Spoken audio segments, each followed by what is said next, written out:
सकाळची गडबड, ऑफिसची डेडलाईन आणि ट्रॅफिकमध्ये अडकलेले आपण. आणि हे सगळं सुरू असताना काही लोक हातात टाळ घेऊन एका लळीत कपाळावर बुक्का लावून निघा. प्रश्न पडलाय, ही लोक एवढी का चालतात? पंढरपूरला जाणं म्हणजे नेमकी कोणती जादू आहे? हे वारकरी नक्की कोण आहेत? आणि विठ्ठलाची ओढ इतकी का असते? कोणीही तरुण किंवा म्हातारा आजारी का पडत नाही? पांडुरंग विठ्ठल विठ्ठल विठ्ठल पांडुरंग विठ्ठल विठ्ठल.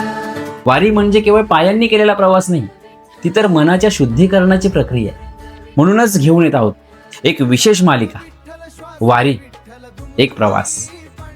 या मालिकेत आपण फक्त इतिहास वाचणार नाही, तर या परंपरेच्या आत डोकावणार आहोत. आपण समजून घेणार आहोत की ही 800 वर्षाची परंपरा आजही तरुण का वाटते. तुम्ही वारकरी असाल किंवा पहिल्यांदाच वारीबद्दल ऐकत असाल, तर हा प्रवास तुमच्यासाठी.